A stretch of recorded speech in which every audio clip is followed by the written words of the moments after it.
all the way from Sacramento. We got Brvndon P in the house. Make some noise, y'all. Act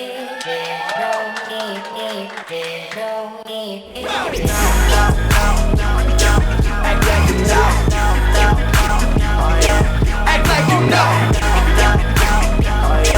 Act like you know. When you catch us in your city, boy, act like you know. Brvndon P. Nah, being me. Wasn't always this way. No, I took a while, but I changed.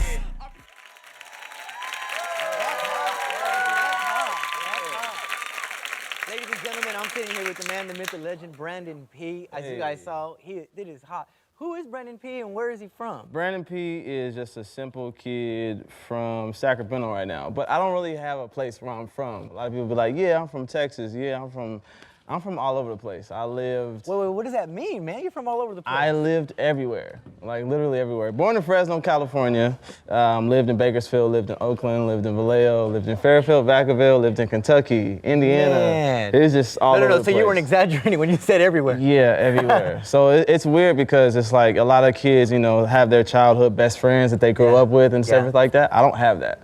You know, from 5th grade, you know, all the way up to my freshman year, I never completed 1 year at one school. Oh, so man. It was really tough, you know what I'm saying, not having something to hold on to. You know, so yeah. Mm-hmm. So what did that do to you? It caused me to close up because moving around a lot, you know, you don't want to get attached to people because it's just like, you know what, I'm about to leave in 3 months. So let me just, you know what I'm saying, put myself behind this wall and build a wall up, you know what I'm saying, and just not talk to anybody. And that affected, you know, when I grew up and went into adulthood, started, you know, in relationships and stuff like that. So, man, so literally, at the most crucial years of your life, you lived a life of defense. Yeah. I mean, you had, when did you realize that your life was a life lived of defense? It was, man, my mom always told me, it's like, be yourself, don't let anybody tell you different, you know, but I never really grabbed hold to that. I never really believed it. It was always, you know, coming from your mom. Right. Somebody, you familiar with that person. You're, you know, she's just there. That's somebody you're supposed to speak life to. But I didn't really grab onto it until, I would say, until I was like 19, 20. Wow. Yeah. And so that moment was really crucial for me. It was just like, you know, I was just like, yep, I'm not feeling myself right now. I don't want to live right now. So it was at that moment where I'm my lowest. It's just like I realized that, you know, I am who I am supposed to be. So yeah. Wow. So when did you fall in love with music? When did you discover music? I never really discovered music. It discovered me. Wow. My dad was a musician. He traveled the country playing for the Clark Sisters, Commission, and all of them. So it was just passed down. I didn't meet it; it met me. So I started off playing the drums. My mom said I was 9 months. 9 months old playing the drums. Pots and pans and stuff I like love that. it. So you know, I scratched my sister with a box cutter trying to play drums.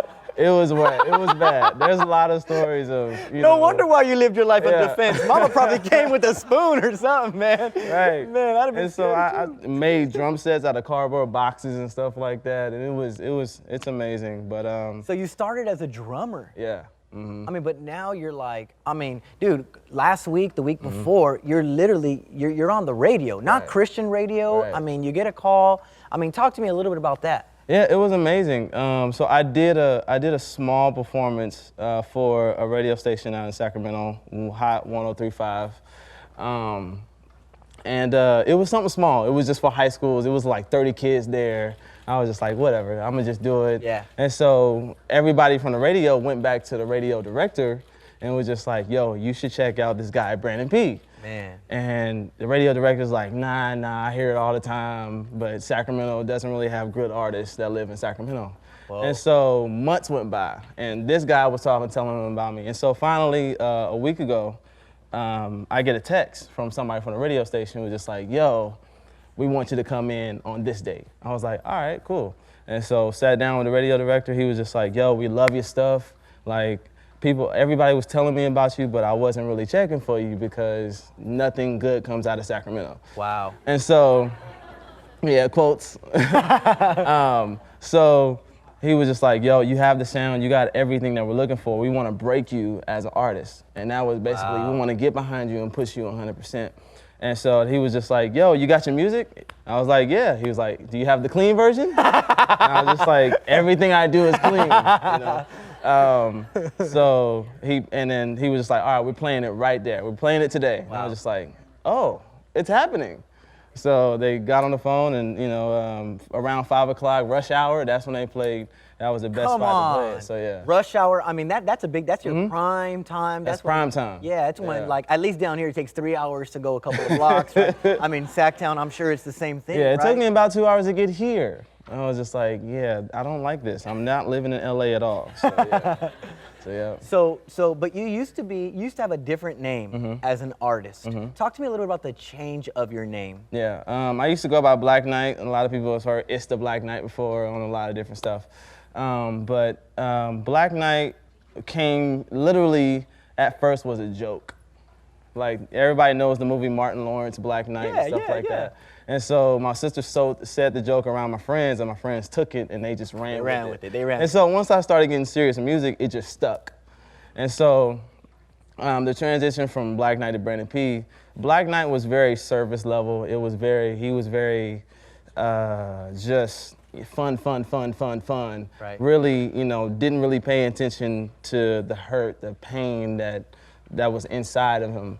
And so my mom said one day, your name is the only thing that you own.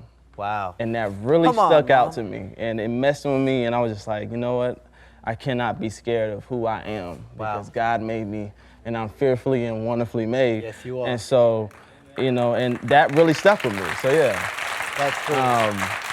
So let me make sure I'm catching this right.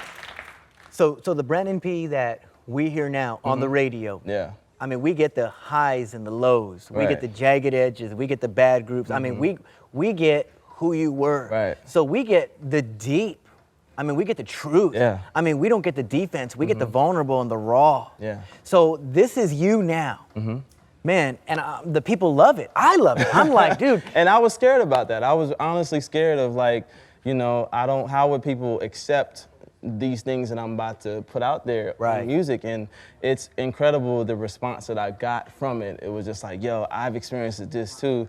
I'm related to this too. Come on. And I'm like, wow, you really find freedom in vulnerability. That's like, right. It's crazy how you just free yourself, just being open and honest. Yeah. And so, yeah. It's one of the greatest values that we can have is vulnerability. Now, real quick, why don't you tell us what's next, where we can find you? What's next, man? I'm actually collab album with my boy Mission from RPSMG. Okay. And so that comes out springtime-ish. And so the title is Barely Finished. And it's like, love hey. it. But that, and then we're trying to go on, about to start up a tour soon. And so that's right now. But long-term, future-wise, it's just like, I'm just looking to expand the territory, expand, not just, you know, be for, you know, Christians, but expand, send the gospel to, you know, where people don't expect it to be. Love it. Know? So yeah, love it. Brvndon P, you're a top dude, man. First class. Thank you. Appreciate it. Thank you for being here.